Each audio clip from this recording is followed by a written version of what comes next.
इतिहास में ना कुछ दिन ऐसे होते हैं जो सिर्फ तारीखें नहीं रह जाते, वो एक मोड़ बन जाते हैं। एक ऐसा मोड़ जो एक पूरे देश का भविष्य तय कर देता है।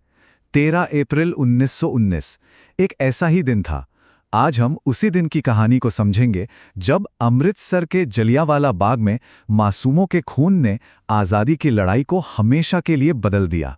तो चलिए चलते हैं पंजाब के उस पवित्र शहर अमृतसर, एक ऐसी जगह जो अपनी रूहानियत के लिए जानी जाती है, पर इतिहास के पन्नों में यही जगह एक बहुत ही भयानक, एक दिल दहला देने वाली त्रासदी की गवाह भी बनी। 13 अप्रैल 1919 ये सिर्फ एक तारीख नहीं है, ये भारतीय इतिहास पर एक ऐसा जख्म है जो आज भी हरा है। सोचिए, दिन था बैसाखी का, यानी जश्न का दिन, खुशियों का दिन, पर वो दिन मातम में बदल गया। जरा सोच कर देखिए, सिर्फ 10 से 15 मिनट और इन चंद मिनटों में 1650 राउंड गोलियां चल जाती हैं। और ये कोई जंग का मैदान नहीं था, नहीं, ये एक बाग था जहां लोग शांति से इकट्ठा हुए थे। ये नंबर ये दिखाता है कि उस दिन क्रूरता की सारी हदें पार हो गई थीं। और 379 ये तो वो आंकड़ा है जो ब्रिटिश हुकूमत ने दुनिया को बताया, अपनी रिपोर्ट में माना। असलियत इससे कहीं ज्यादा भयानक थी। असल में तो हजारों जानें गईं और ना जाने कितने परिवार हमेशा के लिए तबाह हो गए। तो सवाल यही उठता है ना कि आखिर ऐसा क्या हुआ कि एक त्योहार मनाने आई शांतिपूर्ण भीड़ एक इतने बड़े हत्याकांड का शिकार बन गई। कैसे हुआ ये सब? चलिए इस पूरी कहानी को ना परत दर परत खोलते हैं और समझते हैं। देखिए, इस पूरी कहानी को समझने के लिए हमें थोड़ा सा पीछे जाना होगा, क्योंकि जलियांवाला बाग में जो हुआ वो अचानक नहीं हुआ। नहीं, इसके पीछे एक बहुत बड़ी वजह थी, एक काला कानून जिसकी वजह से पूरे देश में गुस्से की आग सुलग रही थी। हुआ ये था कि पहले वर्ल्ड वॉर में भारतीय सैनिकों ने अपनी जान पर खेलकर ब्रिटिश साम्राज्य का साथ दिया था। उम्मीद क्या थी कि इसके बदले में कुछ अधिकार मिलेंगे, कुछ स्वायत्तता मिलेगी। लेकिन मिला क्या? धोखा। इनाम की जगह ब्रिटिश सरकार और भी ज्यादा सख्त, और भी ज्यादा दमन करने वाली नीतियां ले आई। और इसी सुलगती हुई आग में घी डालने का काम किया 1919 के रॉलेट एक्ट ने। लोग इसे काला कानून कहते थे, और कहते भी क्यों ना। ये कानून भारतीयों के बुनियादी हक पर, उनके मौलिक अधिकारों पर एक सीधा हमला था। समझ लीजिए कि ये वो चिंगारी थी जिसने पूरे देश में विरोध की आग को भड़का दिया।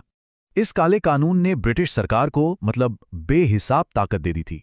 सोचिए, वो किसी को भी सिर्फ शक के आधार पर बिना किसी वारंट के गिरफ्तार कर सकते थे, बिना कोई मुकदमा चलाए जेल में बंद रख सकते थे, प्रेस की आवाज को दबा सकते थे। मतलब ये तो साफ साफ इंसाफ का गला घोटना हुआ है ना। जाहिर है इस काले कानून के खिलाफ पूरे देश में विरोध की लहर उठ खड़ी हुई। और अमृतसर में माहौल तब और ज्यादा बिगड़ गया जब वहां के दो बहुत ही लोकप्रिय नेता डॉक्टर सैफुद्दीन किचलू और डॉक्टर सत्यपाल को गिरफ्तार कर लिया गया। बस इस एक गिरफ्तारी ने लोगों के गुस्से को 7वें आसमान पर पहुंचा दिया। और यहीं से कहानी पहुंचती है उस मनहूस दिन तक। अब हम उस दिन के घटनाक्रम को देखेंगे जब जलियांवाला बाग में इतिहास की सबसे दर्दनाक घटनाओं में से एक घटी। चलिए उस दिन क्या क्या हुआ उसे पल पल समझते हैं। ये है वो जगह, जलियांवाला बाग। देखने में तो ये एक आम सा मैदान है, पर इसकी बनावट ही इसे एक तरह का मौत का कुआं बना देती है। चारों तरफ से ऊंची ऊंची दीवारें और बाहर निकलने के लिए बस कुछ छोटे तंग से रास्ते। मतलब एक बार अंदर आ गए तो बाहर निकलना लगभग नामुमकिन। तो 13 अप्रैल 1919 की दोपहर बाग में 10,000 से भी ज्यादा लोग जमा थे।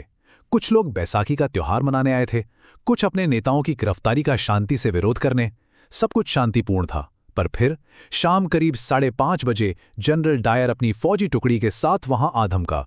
आते ही उसने सबसे पहले बाहर निकलने का मुख्य रास्ता बंद करवा दिया, और फिर बिना एक शब्द कहे, बिना कोई चेतावनी दिए उसने अपनी फौज को निहत्थे लोगों पर गोलियां चलाने का हुक्म दे दिया। अगले 10 से 15 मिनट इंसानियत के इतिहास के सबसे काले पलों में से एक हैं। और फिर शुरू हुआ आंकड़ों का खेल। ब्रिटिश सरकार की ऑफिशियल रिपोर्ट कहती है कि सिर्फ 379 लोग मारे गए, सिर्फ, जबकि वहां मौजूद लोगों और दूसरे अनुमानों के हिसाब से ये संख्या हजारों में थी। ये सिर्फ आंकड़ों का फर्क नहीं है, ये उस अन्याय को, उस क्रूरता को छिपाने की एक बेशर्म कोशिश थी। इस नरसंहार की खबर जैसे ही फैली, पूरे देश को जैसे एक सदमा लगा। सब हिल गए, तो अब सवाल ये है कि इसके बाद क्या हुआ, इस घटना पर देश की क्या प्रतिक्रिया थी और कैसे इस एक दिन ने आज़ादी की लड़ाई की पूरी दिशा ही बदल दी। इंसाफ मिलना तो दूर की बात थी, उल्टे ब्रिटिश सरकार ने पूरे पंजाब में मार्शल लॉ लगा दिया। लोगों को सरेआम कोड़ों से पीटा गया, उन्हें सड़कों पर पेट के बल रेंगने के लिए मजबूर किया गया। ये सिर्फ जिस्म पर जख्म नहीं थे, ये पूरे देश के स्वाभिमान पर हमला था, भारतीयों को मानसिक तौर पर तोड़ने की एक घिनौनी कोशिश। चारों तरफ से जब दबाव बढ़ा तो ब्रिटिश सरकार ने एक जांच कमेटी बिठाई। नाम था हंटर कमीशन, दिखावे के लिए। कमीशन ने माना, हाँ, जनरल डायर की गलती थी, पर सजा क्या मिली? बस नौकरी से निकाल दिया गया। कोई मुकदमा नहीं, कोई जेल नहीं। मतलब ये तो इंसाफ के नाम पर एक भद्दा मजाक था, जले पर नमक छिड़कने जैसा। लेकिन इस अंधेरे में एक आवाज ऐसी गूंजी जिसने पूरी दुनिया को हिला दिया। वो आवाज थी गुरुदेव रविंद्रनाथ टैगोर की। उन्होंने अंग्रेजों से मिली नाइटहुड की उपाधि, जो उस वक्त का सबसे बड़ा सम्मान था, उसे लौटा दिया और कहा, जब मेरे देश के लोगों को इस तरह अपमानित किया जा रहा हो तो ये सम्मान मेरे लिए शर्म की बात है। सोचिए कितना बड़ा कदम था ये।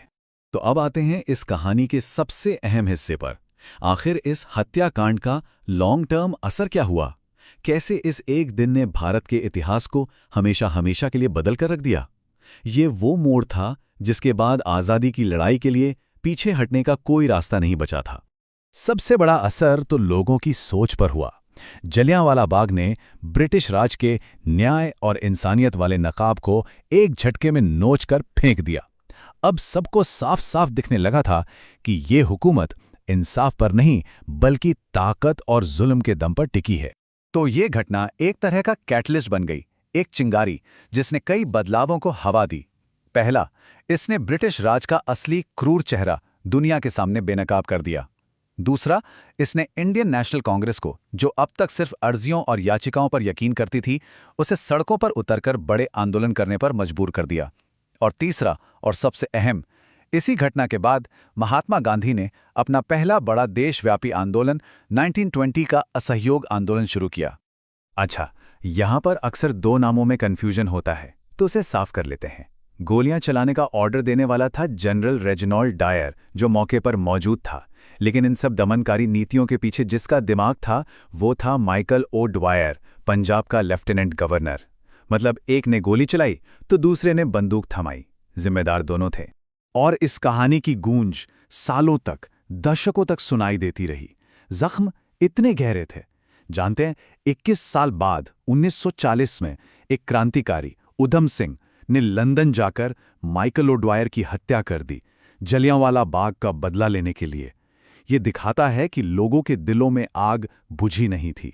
और आखिर में ये एक सवाल छोड़ जाता है कि क्या ब्रिटिश साम्राज्य ने भारत को असल में 1947 में खोया, या फिर उन्होंने भारत को उसी दिन खो दिया था?